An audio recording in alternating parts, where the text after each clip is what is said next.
le parrain qui remet ce trophée au capitaine de l'ASC Guigui.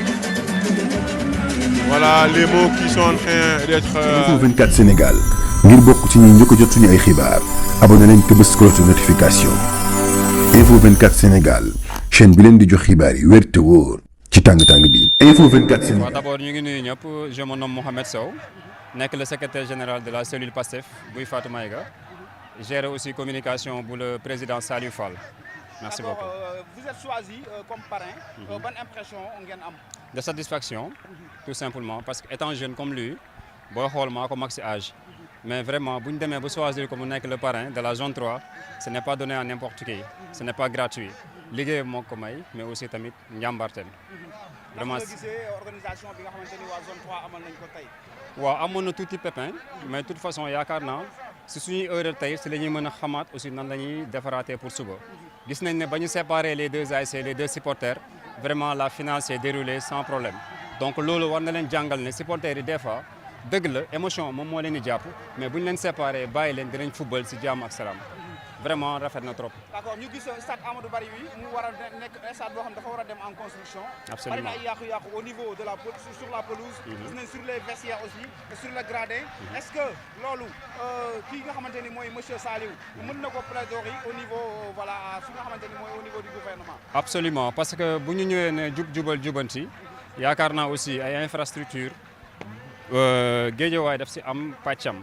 tey bu ñuy xool fi ma taxaw fii le premier ministre Ousmane Sonko ñëw na fi def fi discours bu am solo tey bu ko yàlla mayee mu am majorité au niveau de l'Assemblée Guédiawaye am na lu mu sujet Djiddah Thiaroye Kaw aussi am na lu mu sujet donc la part est dañu au moins dañu réfectionner le stade mais gars yi dañuy fàtte des fois ce n'est pas seulement la pelouse par exemple je vous donne un exemple pour éviter la violence est-ce que si les supporters n'avaient pas vu des pierres est-ce qu'ils vont se jeter des pierres c'est parce que le stade n'est pas au moins en bon état par exemple su fekkoon dañoo pavé stade bi yëpp booy fu ñuy gisee ay xeer donc stade bi bu ñu ko pavé en dehors de le stade ñu fexe ba du am genre construction yuy permettre booy di am ay xeer moom dina wàññi violence bi donc loolu aussi maa ngi siy woo bu ñuy réfectionné waat stade bi ñu fexe ba pavé autour de le stade autour de la pelouse pour que booy du ñu gis benn xeer boo xamante ne dinañ ko for di ko sànni seen morom.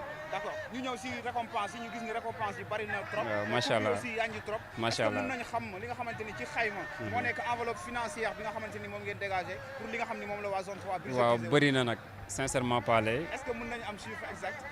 je peux dire bu ñu commencé génne ëpp na 3 millions mais de toute façon leneen imprévu yi moo ëpp sax li ñu dépensé pour les cadeaux parce que tey jii rek avant que ñun ñu ñëw am nañ ay gan yoo xamante ne dalal nañ leen Djiddah Thiaroye Kaw am nañ lu ñu def ak ñoom supporter ASC Gounass seeti nañ leen am lu ñu def ak ñoom jox leen lu tax ñu mën a ñëw remplir le stade on a fait pareil pour le stade pour les supporters de Gouy Gui donc yaakaar naa pour ma wax la somme globale bi il faut que ñu toog réuniraat defaat benn bilan pour mën ko xam mais lu si ëpp solo mooy lan vous devez faire une remarque exceptionnelle où est le maire de la commune de Djiddah Thiaroye Kaw. Bon, on l'a vu jouer avec les vétérans. Oui, mais il devait être là pour la finale. Il devait être là, soutenir aussi les ASC. Pourquoi je vous le dis et je vous pose la question? Parce qu'il y avait beaucoup de gens qui pensaient que si le nouveau régime sera sur place, il n'y aurait pas ces genres de festivités. Beaucoup de gens penseraient aussi pensaient autant que pour moi, que le Djoub Djoubal Djoubanti n'est pas là pour le sport. Si, le Djoub Djoubal Djoubanti est là pour le sport, mais le bon sport, le sport de fair play et aussi d'équité. Donc, c'est ce que nous on est là pour le sport, on va soutenir le sport, mais aussi on va soutenir la jeunesse. D'accord, si vous le dégué, vous avez dit que vous êtes maire de la commune de Djiddah Thiaroye Kaw. Nous avons vu ce que sport dans le département de Guédiawaye dans sa globalité. Absolument. Est-ce que M. Saliou a une ambition pour voilà, les prochaines séances locales? Prochaine échéance locale, ambition bi lenn la rek jël la mairie de Djiddah Thiaroye Kaw delloo ko les patriotes parce que ñun loolu moom mooy suñu objectif ñun tamit dañoo am parti bu ñu naan PASTEF ñun on est une petite entité dans le parti donc ñun le choix du président Ousmane Sonko en tant que président de parti et de son excellence monsieur Bassirou Diomaye Faye choix bu mu def pour la commune de Djiddah Thiaroye Kaw on sera toujours derrière le choix et on va batailler pour récupérer la mairie et le donner aux patriotes. C'est ça notre combat. Merci beaucoup. Merci beaucoup. Merci, c'est gentil. Bon, on l'a préparé avec beaucoup de sérénité et une grande méthode parce que ku xam Gouy Gui xam ni équipe la boo xamante ni bu organisée waaw di dox ci jàmm di dox ci fair play parce que boo xoolee depuis commencement compétition bi ñun dañoo defoon option dem découverte pour rek jàmm am parce que constaté woon nañ ni tribune couverte bi ay saagante ay sàndante da ciy am donc ñu sensibiliser suñuy supporters ba ñu nangu délocaliser dem tribune découverte lépp pour jàmm am parce que organisation compétition yi suñu bëggee nawetaan bi wéy il faut mu am organisation parce que mënoo pour ay fo rek di déranger aussi quiétude nit ñi waaw c'est pas intéressant bu ñu xoolee sànq ni mu demee ak xale yi blessé man lu may déplorer la quoi donc j'ai une joie mesurée par rapport ak incident yi am sànq quoi. échéance yi ngeen jëm ci kanam muy départemental yi yéen a ngi koy préparer aussi. waaw non ñu ngi koy préparer mais comme li ma wax sànq rek on prendra match par match waaw lu ñëw rek après on verra quoi. yéen a ngi espérer dem ci fu sori. en tant que compétiteur looloo tax ñu bind ci compétition yi. est-ce que c'était difficile d'avoir cette équipe Gouy Gui durant toute la compétition nga jëm ak moom début match yi ba final. waaw ce n'est jamais facile ce n'est jamais évident mais il faut reconnaître que on a des jeunes très engagés très dynamiques très organisés mais ay liggéeykat dëgg aussi parce que ku xool lii yëpp xam nga suñ la waxee final bi ñu koy waaj ba léegi presque une semaine a ngi nii nelawuñu que ce soit supporters yi parce que organiser toute cette masse yombul. donc dafa laaj ay waxtaan dafa laaj ay sensibilisation dafa laaj lu bari ci ginnaaw te liggéey boobu yëpp ñu ngi koy def quoi te c'est ce travail qui a payé voilà. Comment vous avez fait pour faire ce recrutement li ngeen doon recruter joueurs yi parce que gis nañ ay ndaaraan ci biir ay amet ak ay yeneen gars yi nga xam ne mënuñ leen lim naka ngeen doon def ba recruter joueurs yi mel noonu. waaw non joueurs yi daanaka Amet papam moo nekkoon président Gouy Gui 96 bi ñuy jël coupe bi. c'est la famille Amet doomu gox bi la doomu équipe bi la.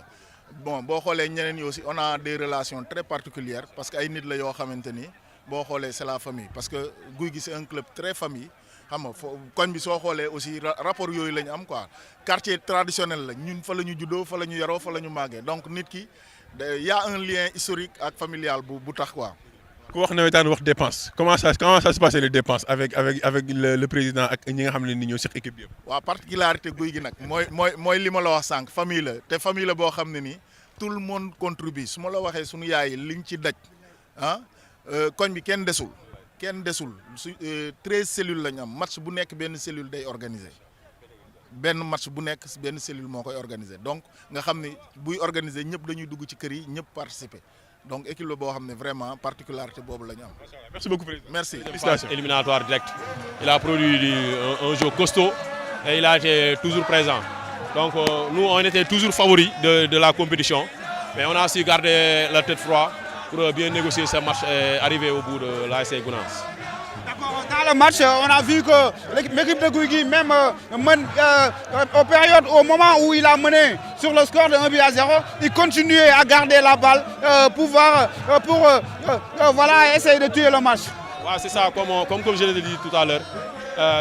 ASC Gouy Gui, cette année, c'est une équipe bâtie pour gagner des trophées. Donc c'est à se montrer sur le terrain. On a maîtrisé notre sujet et c'est ça, sur nos briefings, c'est ça que j'ai dit aux gosses. Ne se mettez pas la pression, il faut essayer de jouer au ballon parce que c'est un football. Dans les finales, il y a certaines équipes qui viennent avec l'euphorie et la joie de jouer la finale. Nous, on s'est concentré de jouer au football, de se faire plaisir et de montrer notre capacité. Je crois que ceux qui sont déplacés ici ont vu un Gouy Gui qui mérite son trophée. D'accord. Vous avez joué dans un espace de 8 jours, 2 tableaux, 2 compétitions différentes, c'est-à-dire les phases départementales dont vous avez remporté. Voilà, est-ce que c'était facile durant la préparation? Non, c'est pas facile. Du moment que même les jours après le match départemental, on a centré qu'une seule jour. Une seule jour, on a centré pour préparer la finale, et, pour montrer que l'équipe était en place. Donc c'est ça, vous avez vu, on a même mis les changements très tardivement parce qu'on a calculé de jouer les prolongations aussi. Parce qu'on était prêt à tout. Hein. C'était une compétition, il faut toujours prêt à tout. On était prêt à aller jusqu'au bout. Grâce à Dieu, on s'est arrivé. On est arrivé au bout. C'est notre objectif. On va faire la fête aujourd'hui. Dès demain, on va faire focus sur le département, comme tu dis. Parce que ça fait partie de nos priorités aussi. Vous perdez un joueur juste à la fin du match, c'est-à-dire votre défenseur central, Marignou. Est-ce que ça ne va pas pénaliser la compétition qui est à suivre? Ouais, Marignou, c'est un joueur clé. C'est un joueur clé de l'équipe, mais je pense qu'il va récupérer. C'est une vieille blessure qui s'est réveillée. On va essayer de le gérer et de voir. d'ici le week-end, comment ça va s'améliorer. Et si on peut le récupérer, on dit alhamdoulilah. Si toutefois que c'est pas possible, il y a des joueurs sur le banc qui peut suppléer aussi. Parce que comme je dis, l'ASC Gouy c'est une équipe complète cette année et on est prêt à aller jusqu'au bout. D'accord, dernière question. On n'a pas vu Junior ce soir. C'est quoi les raisons profondes de son absence? Junior, comme tu dis, comme je t'ai dit, on a un bon effectif. Donc Junior, il s'entraîne avec son club. Il n'a pas la permission de venir tout le temps à l'entraînement. Moi, je suis un coach qui se focalise sur son travail. Moi, je gère les joueurs avec qui je travaille. Bon, je ne peux pas gérer un joueur que je ne vois pas au boulot. Donc c'est ça. Donc j'ai fait confiance à ce que je vois. Ça paye. Ça, c'est mon philosophie de jeu. Moi, je travaille avec les joueurs qui sont que j'ai sur le main. Voilà. Comment vous planifiez le fait que vous êtes le coach de l'académie Bloc 16 et en même temps l'ASC Gouy? Et pourtant, le championnat est en cours.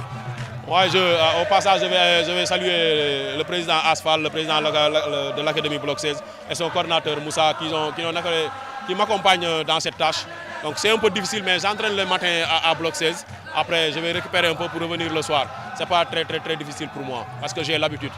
Voilà. Félicitations coach, le travail continue. Merci. Félicitations. Merci beaucoup. ban yëg ngeen am ba ngeen jëlee final bi nga xam ne nii mooy zone 3. kontaan rek quoi à vrai dire kontaan rek di gërëm bu baax a baax suñu papa yi suñu yaay ñu bàyyi kër ga surtout di gërëm aussi suñu supporters yi bu baax a baax bon métti woon na trop mais ñu toog ci banc bi ñu nekk ci terrain bi ñëpp joxe nañ wan nañ aussi que voilà football lii la au début am na ay mésentente problème seen biir mais on a pu avec les forces de l'ordre ñu régler problème bi en plus pour sauver événement bi alhamdulilah di sant yàlla bu baax a baax tamit.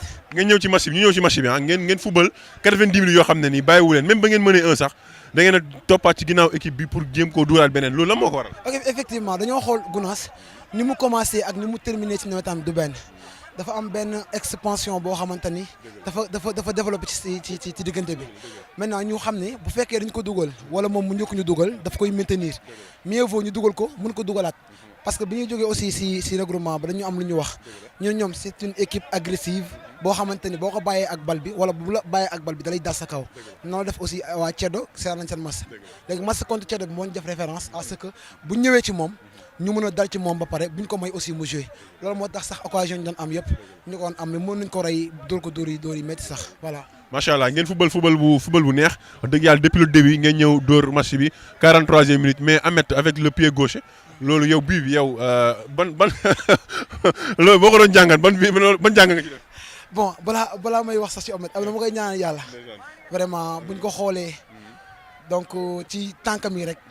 da ngay wala nga xool ko ci yaram da nga koy xeeb mais li lay wan ne rek yàlla maywul lépp mais quand même football bi ni muy footballee nii bu dee nii la ko continuer ñaan nañ yàlla à ce que mu gën a kawe fii dépassé nawetaan dem ci équipe pourquoi pas sax équipe nationale juste nag affaire amul xeeb waruñu juger nit ci yaramam te Sénégalais dafa tàmm loolu da lay juger ci sa apparence sa physique te loolu baaxul moo tax gis nga moo leen rey dafa nekkoon ci ay difficultés nag ces temps-ci match yu bëri dafay raté mais gis nga mental bu mu yor le football c'est le mental c'est l'intelligence en mouvement donc alhamdulilah yàlla may na ko mu dugal mais c'est toute l'équipe qui a gagné donc alhamdulilah. en tant que capitaine nan nga préparé match bi. bon je suis le vice-capitaine parce que suñu capitaine Ndiaga la d'abord Kaw Samba topp ci voilà Dembel moom moo tukki Igor Bàcc Tëngéej man mooy doog a ñëw boo xoolee bokk naa si génération bi gën a ndaw pour nekk capitaine mais gis nga ñoom ñoo ñëw takkal na ma année bi sa année la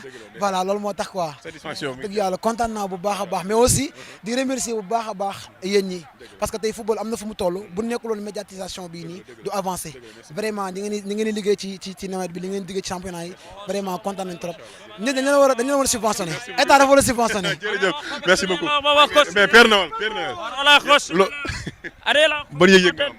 waaye kontaan. ci équipe bi kontaan. ay final lu muy def jël final lu muy def. dama kontaan ba mu jëndi max bi ay sa guy gi dama leen di jaajëfal maa gën a tuuti man maa fu mujjee ñëw mais man dañ ma jël teg ma si kaw dama may ray ambiance mais damaa kontaan tey sama xol dafa sedd billaay wallaay tey maire yi fay tey jooy lépp barke alxuraan ñu ne yeneen yàlla may ndam te ndam bi ñëw na dama bëgg ngeen gën a jàpp départemental mais kontaan nañ trop. ngeen di pare départemental. lu garaaw lu yéeme. yeneen façon. mais supporter ASC Gouy Gui duñ bàyyi. gis nga loolu duñ bàyyi mukk macha allah day gën a yokku si kàttanu Seydina Mohamed mais kontaan nañ trop mais kontaan nañ si yéen. Merci beaucoup. ay see. Le parrain Saliou Fall et le parrain qui remet ce trophée au capitaine de l'ASC Guigui. Voilà les mots qui sont en train d'être dits avec une oreille attentive du parrain de l'ASC du parrain. Le trophée est là, Guigui, champion de cette zone 3.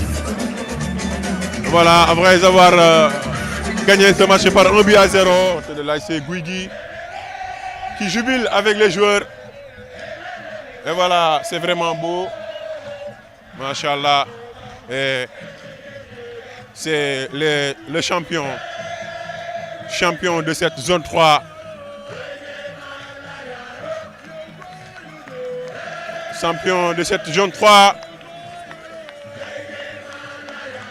Et voilà. Alma Kabou. Et voilà, ça c'est les pas de danse. Voilà. C'est la joie. Et voilà, le trophée est là. Le trophée qui va être soulevé.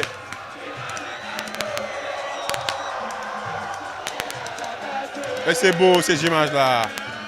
Les feux d'artifice sont allumés. Les feux d'artifice sont allumés. Et voilà.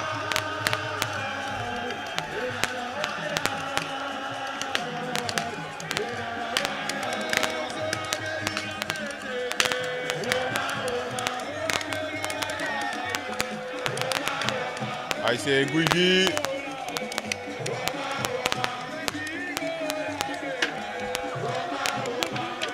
Et le capitaine, le trophée qui est